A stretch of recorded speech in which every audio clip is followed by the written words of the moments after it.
Hello, Miami. This is 205 Sports Now, your home podcast and channel for all things Miami sports related. I am Will, and today's had to change things up a little bit and go over the Miami Dolphins, do a segment on the Dolphins, because this is, again, a 305 based podcast, right? Or video podcast, whatever you want to call it, as well. All right, so today I want to focus primarily on the Dolphins, and I want to focus on the wide receivers. Right, the wide receivers are the position that is much talked about, across the league, across the media sphere, because the Miami Dolphins posted some ecstatic numbers last season using the wide receivers, especially when Tua was healthy. Okay, we'll get into Tua in a few minutes or so, but I want to talk about the Dolphins a bit, right? The Dolphins were, 11th in the league pretty much with 23.8 points per game, basically 24 points per game.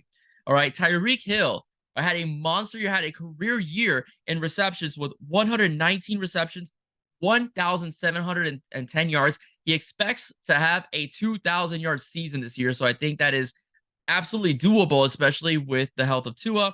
7 touchdowns, and not only that, his number 2 guy is Jalen Waddle with 75 catches, 1,356 yards, and 8 touchdowns as well. So Miami Dolphins have a dynamic duo that I personally think, if you listen to me, as I left a little bit of a space there on Twitter, all right, I'm on Twitter now, okay, he actually talked about how I do think the Dolphins have the best receiving duo in the NFL. Not Philadelphia, right? As good as Brown and Smith are, I think Hill and Waddle are much better receivers, especially, when their quarterback is healthy. All right, so Tua missed 4 games, last season, okay? They're much because of concussions and so on. When he played, he had a 64.8, basically a 65% completion percentage, 25 touchdowns, and 8 interceptions. For much of the season, he was in talks for being the MVP. But the Dolphins didn't get slower this offseason. You can make the case they got faster, okay? They got much faster, especially when they picked up Robbie Anderson, who now goes by Chosen Anderson, the guy who used to kill the Miami Dolphins as a member of the New York Jets. For his career, the guy has 29 touchdowns. He's caught the ball 375 times and almost 5,000 yards, receiving with 4,956. His best season was with Carolina. If you want to go by receptions and yards, he had 95 catches and 3 touchdowns, but his best touchdown years in terms of how much he accumulated was 2017 with the Jets, where he had 63 receptions, 941 yards receiving, 7 touchdowns. He played 62 games as a New York Jet, 31 with Carolina, and 10 as an Arizona Cardinal, right, as well. Right, so that's pretty much what I want to go over as far as some of these acquisitions. The Dolphins are just built primarily on speed, all right? Whether it's the wide receiver position, whether it's a running back position, they want to get into a track meet with opposing defenses this season and seasons to come. Hence the reason why they also drafted Devon Achane, all right? The chain over from Texas A&M is an absolute burner as well. Raheem Mostert runs more violently and aggressively than he's given credit for, but the guy is also incredibly fast as well, averaging over 4 yards a carry. Also, same thing, Jeff Wilson, not as fast, but he's a bruiser as well. Ahmed is insanely quick. Savon Ahmed is insanely quick. So the Miami Dolphins have built their team basically as you better be able to run with us, or we're going to pretty much push the ball down the field and score on you. So that is pretty much what I wanted to go over as far as the offensive speed goes. Not only that, River Craycraft is back as well. You also have the acquisition of Braxton Berrios, who I think will be used a lot on special teams, but he's also a very dangerous slot receiver as well, as he's very intelligent, very shifty, very quick, solid hands, could also make opponents miss as well. So the Miami Dolphins are in incredible shape for next season at the wide receiver spot. The boundaries are set, right? The boundaries are absolutely set with Waddle and also with Hill as well. Okay, so it is just going to be a fantastic season, but the key to the season is going to be the health of Tua Tagovailoa.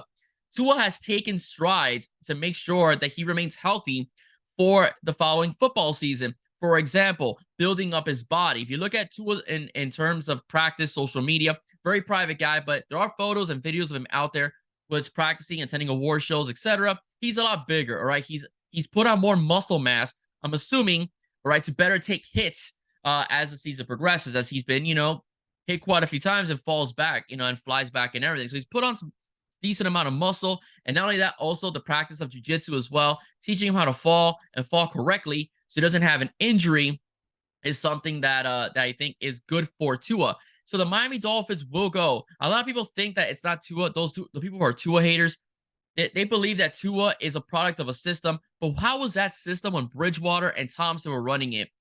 It was a major drop off when Tua got hurt. Okay, an absolute drop off when Tua got hurt. The Miami Dolphins need Tua Tagovailoa. I mean, they really need it. So basically, the offense was very efficient under Tua Tagovailoa. It worked very well under Tua. Tua had great command of the offense, had the respect of his players, the respect of his head coach as well. When Tua was given an opportunity, when he wasn't shackled or basically had somebody looking over his shoulder, had to look over his shoulder all the time, i.e., when Flores was here, he thrived. Okay, he absolutely thrived, and I think he will thrive again. There will be some adjustments to be made. All right, as the season did progress last year, especially in the Chargers game, it was evident that they haven't figured out a bit. They took a lot of the middle of the field out. What made the Dolphins very efficient is the quick passing down the middle of the field. So they're gonna have to make some adjustments. Maybe trying to go more towards the outside, using the tailbacks, using the tight ends as well, possibly. In much more situations where they're able to catch over their opponents, basically high point the ball is what I'm trying to say, to make solid catches and move the chains a bit as well. So that is something to look at as teams now will prepare better for the Dolphins, as they will try to take that middle of the field out. But then again, Mike McDaniel's proven to be a pretty good offensive mind. I'm sure he has adjustments of his own to make sure that opportunities aren't taken away for his players to be successful. All right. So again, accuracy of Tua is essential. He's got it. All right.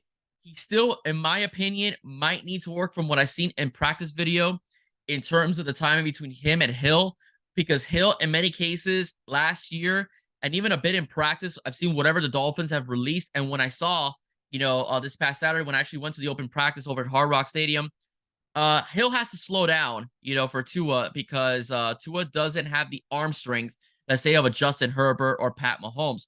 But Hill's very fast, so Tua's gonna probably have to get rid of the ball a little bit quicker.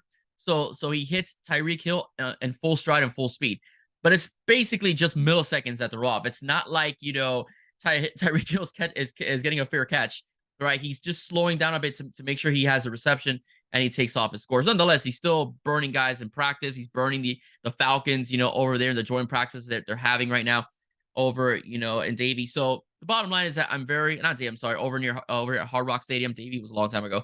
Over at Hard Rock Stadium in general. So this is a good thing for the Miami Dolphins, right? And it's not a bad problem to have. The fact that receiver's so fast, the ball takes a little slower to get to him. But the bottom line is that efficiency was very good last year. The only thing is a slight timing that Tua might have to get the ball out a little quicker to make sure that he catches Hill in full speed. The Waddle connection's fine. They played together in Alabama. They already had a connection, right when Waddle was drafted as well. So that's not an issue, all right? But that's about it. And again, adjustments to not going so much to the middle of the field, maybe using the boundaries a bit more, especially in high point situations. They may have to use their tight ends for that, okay? And we'll see what happens, okay? Because Durham Smythe is not a pass catching tight end, but we'll see what they do. But I do think you will see a lot more of a chain being a bit like the wide receiver. His name escapes me. I'm sorry. Over in San Francisco, Deebo Samuel. There we go. Now I remembered. Deebo Samuel, the wide receiver / running back out of San Francisco. You might see a chain play that role a bit more, where he'll be lined up at running back, but also be set in motion like a receiver, or line up in the slot every so often to get a good mismatch, whether it be with a safety or a linebacker, because the chain is just an absolute beast in terms of speed. It has good hands as well, as we saw when he was playing over at Texas A&M. All right, guys, that's it for me. All right, as far as it goes for today's episode, again, I want to give more Dolphins, and I want to go over the wide receivers a little bit. Probably going to break down the running backs next as well, and I might even go over a little bit of the preseason games as they go along. Ladies and gentlemen, I've joined the 21st century. I am on Twitter, or X, okay, whatever you want to call it. All right, Twitter, X, whatever. I'm still gonna call it Twitter. I think I'm stuck with Twitter. Twitter's been around for years, so it is what it is. But you can follow me at William Padron at 305 Sports Now. Follow me, I'll follow you back. You guys know the drill. All right, everybody, have a great day. Don't forget to like, share, and subscribe to 305 Sports Now. I will stay safe. God bless.